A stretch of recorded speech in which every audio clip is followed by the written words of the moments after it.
Olá, está começando mais um Canal Rural Entrevista. Um programa, você já sabe, para discutir os grandes temas de interesse do agronegócio e, por consequência, da sociedade brasileira.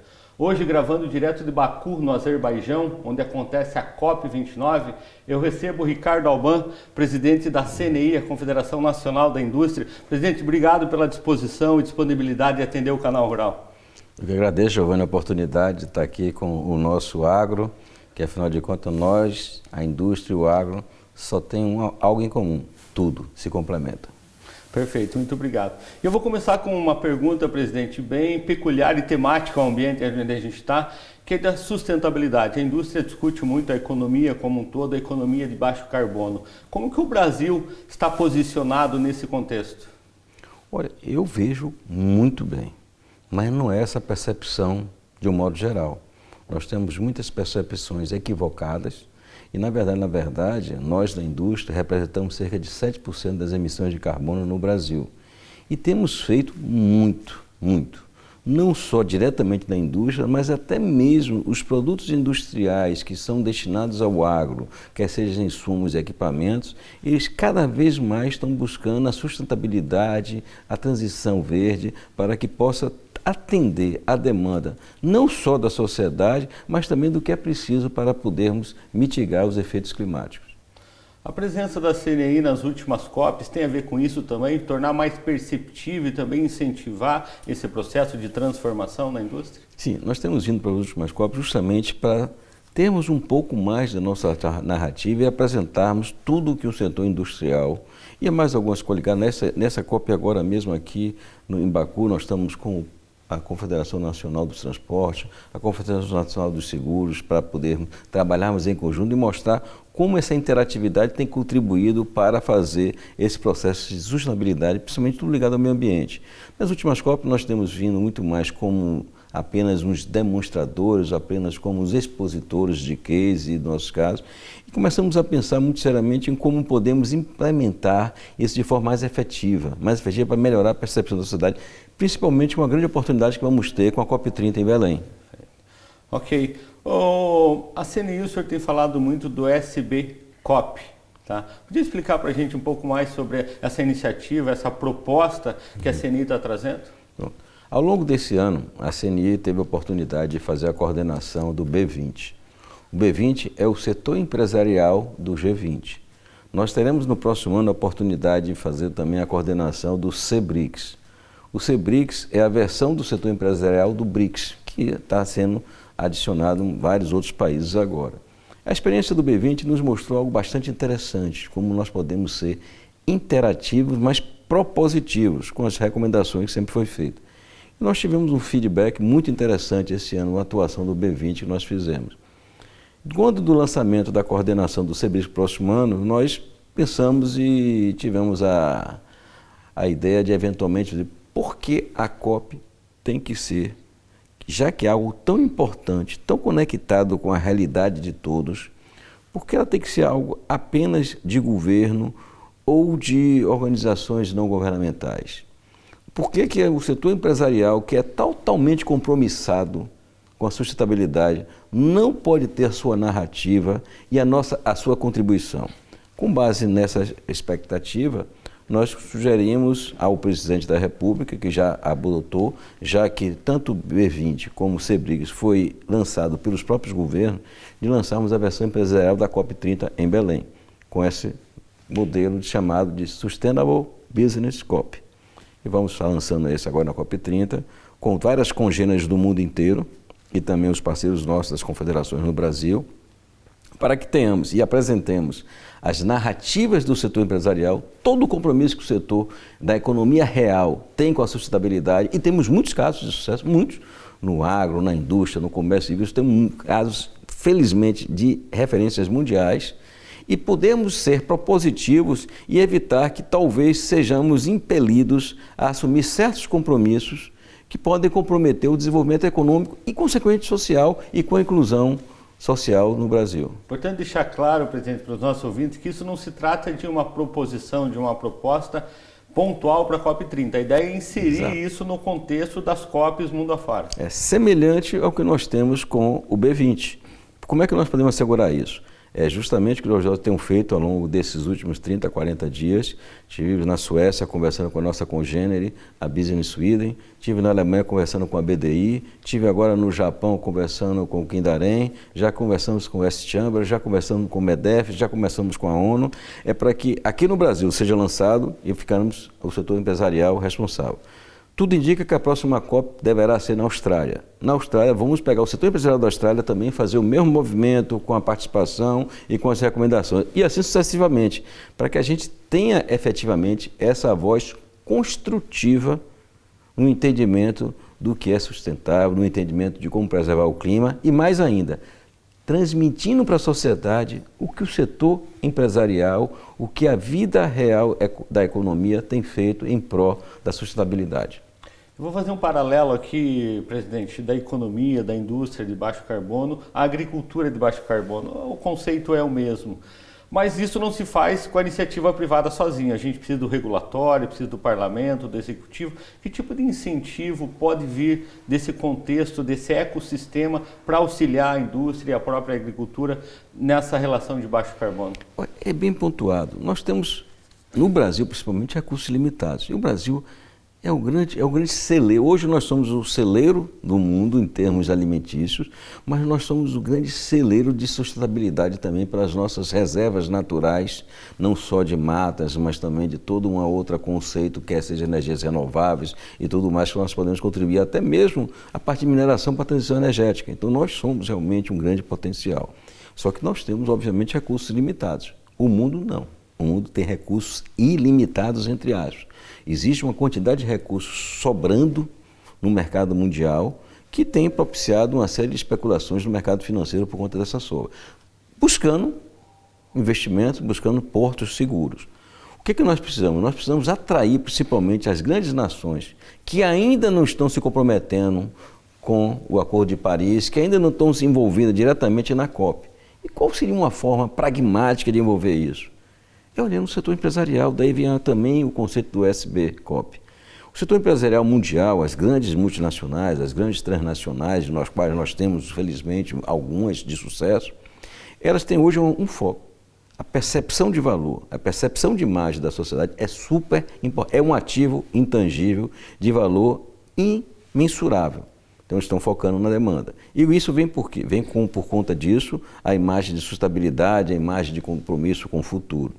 Então, essas empresas, no momento que a gente pode estar interagindo com o setor empresarial, buscando apresentações de case, buscando proposições, será que nós não podemos ser o grande catalisador para que essas grandes economias que hoje ainda não estão participando, elas venham por força da pressão dessa economia real? Eu creio que sim.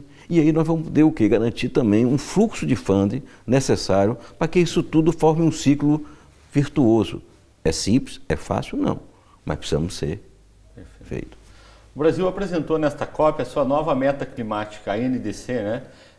E a proposta é reduzir em 67% as emissões, né, dos gases de efeito estufa até 2035. O senhor acredita que isso é factível? Essa é uma pergunta que nunca se vai ter a resposta factível. O que eu tenho convicção, e nós que somos do setor empresarial, que desafios tem que ter metas ambiciosas. Ponto. Sem metas ambiciosas, nós caímos na mesmice. Agora, não podemos ser míopes. Temos que saber que tudo é dinâmico. A vida é dinâmica, a economia é dinâmica, o desenvolvimento econômico é dinâmico, o desenvolvimento social é dinâmico. E poder o desenvolvimento social seguro, sustentável, temos que ter um desenvolvimento econômico. Nossa preocupação, como é que está sendo visto? Volto a dizer, a indústria participa com 7% das emissões de gases de carbono. Desses 7%, nessa meta, que está para 2035, prevê um crescimento da emissão de carbono da indústria de 50%. Então, entende-se, obviamente, que a economia para crescer, felizmente agora se entende, que a economia para crescer precisa de uma indústria crescente, uma indústria forte, uma indústria sustentável. Aí pergunta para o nosso, olhando um pouquinho só de uma forma exclusivista, 50% é suficiente para até 2035 a indústria dar a sua resposta e aproveitar as oportunidades que o mundo está oferecendo? Difícil responder, pode ser que sim, pode ser que não. O que nós estamos facilitando é o diálogo e para as metas. E óbvio que isso vai andar. Nós temos toda uma geopolítica que está acontecendo agora que certamente vai forçar a muitas revisões do que está sendo. Mas tem que ter uma meta. Aparentemente pode ser uma meta desafiadora. O que nós queremos é o seguinte: existem formas de haver o entendimento e as convergências. Isso vai engessar as políticas públicas, isso que a gente não pode permitir. A meta não pode engessar políticas públicas que não permitam o crescimento econômico e, consequentemente, não permita nenhum desenvolvimento social. Presidente, eu preciso chamar um breve intervalo, mas a gente já volta. E você que nos acompanha, não saia daí, é só um minuto.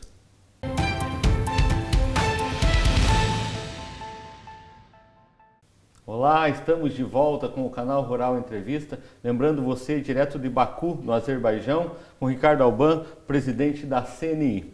A gente estava falando no último bloco de competitividade, de futuro, dessa transformação para a economia de baixo carbono, falamos do agro também, mas tem um ponto determinante aí, né, presidente, que é a questão da mão de obra.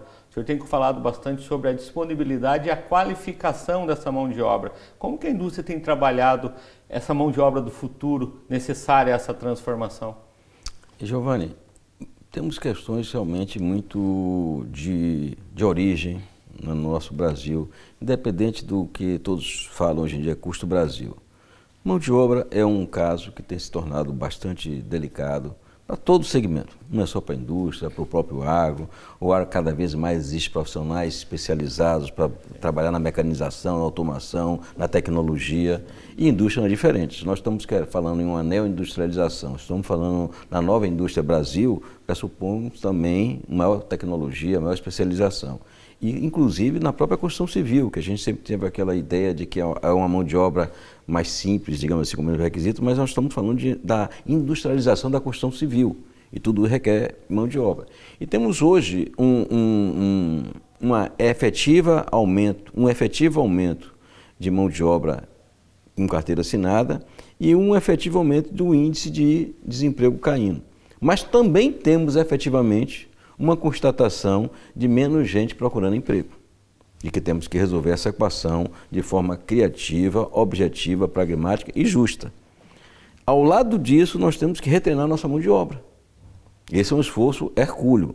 E some-se a isso uma série de novas tecnologias que estão advindo, quer seja da transição energética, quer seja da transição verde, quer seja da inteligência artificial, quer seja da futura supercomputação quântica, profissões que hoje a gente não consegue nem dimensionar quais são. Então, esse é um processo muito demandante. E temos olhado, através do Sistema S, essa é a importância do Sistema S, a aplicação correta, produtiva dos recursos para treinar essa mão de obra e melhorarmos o que todos nós precisamos, produtividade. Esse é o foco que nós temos que ter com a nossa mão de obra.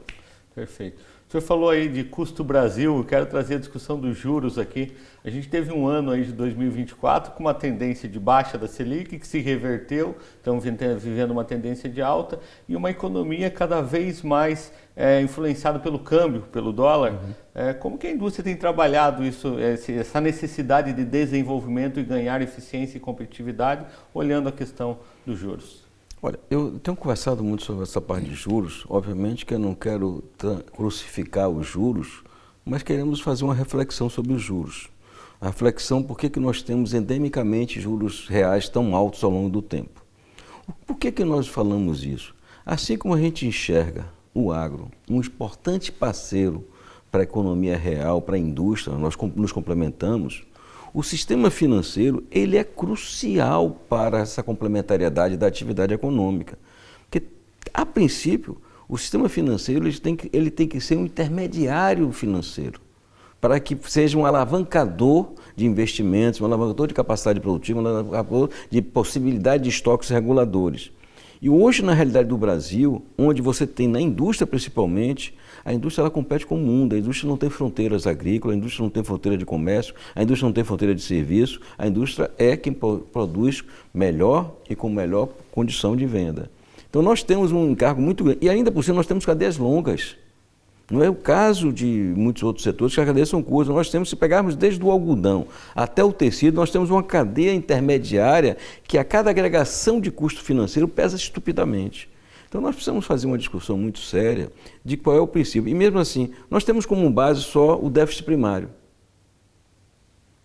Por que nós vamos olhar o déficit nominal? O déficit nominal, que é altamente impactado pelo encargo da dívida, ele retroalimenta o problema do déficit primário. Então, essa é uma discussão que nós vamos fazer sem passionalidade, de uma forma sem ideologia, bem tranquila e entendendo que nós nos complementamos. O sistema financeiro, a economia real, se complementam para que a gente possa ter efetividade na mitigação da nossa competitividade internacional. Perfeito. Pegando um gancho na fala sua agora de a indústria sem fronteiras que nós vivemos nesse mundo globalizado, recentemente agora a eleição do Donald Trump nos Estados Unidos e a gente conhece essa relação não muito amistosa das duas grandes potências, China e Estados Unidos. Por outro lado, o Brasil tem uma relação muito forte com a China também, inclusive no agronegócio. Você acredita que esse momento geopolítico é uma oportunidade, um desafio, um risco para o Brasil e para a indústria brasileira? O que eu acredito plenamente é que nada é por acaso.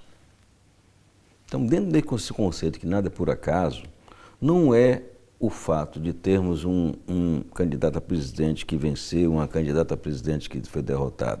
Óbvio que isso tem algumas nuances que mudam, mas realisticamente, o Brasil é um player importante para as Américas.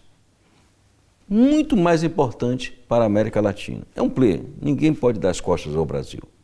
Os Estados Unidos é um player importante para todo o Ocidente. Ninguém pode dar as costas para os Estados Unidos. A China hoje é uma realidade mundial. O Brasil não pode dar as costas para a China e vice-versa. A China hoje, talvez, com seu grande potencial de competitividade da manufatura, está sendo talvez um regulador da inflação mundial. Mas isso vai parar.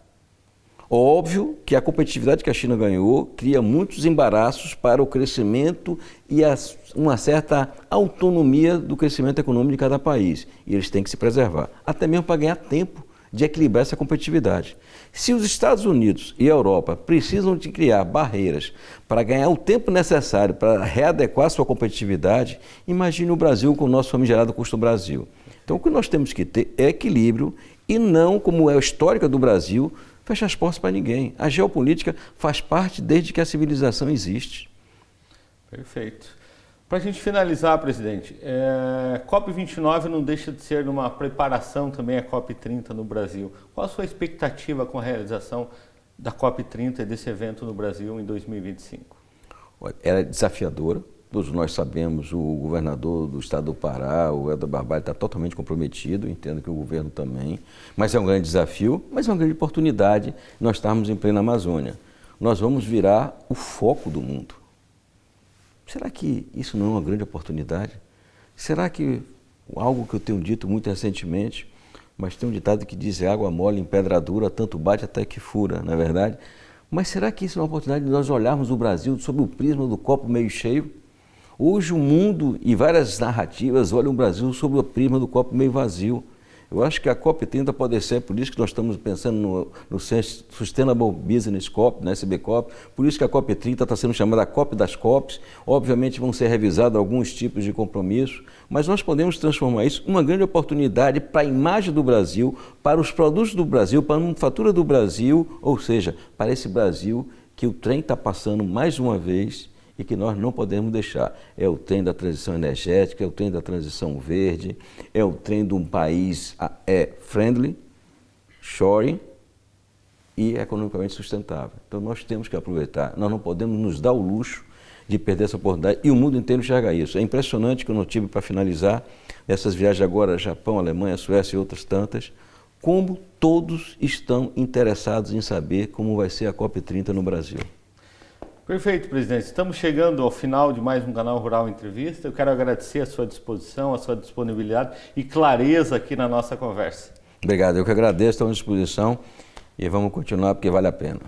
E você que nos acompanha, obrigado pela audiência e até um próximo Canal Rural Entrevista.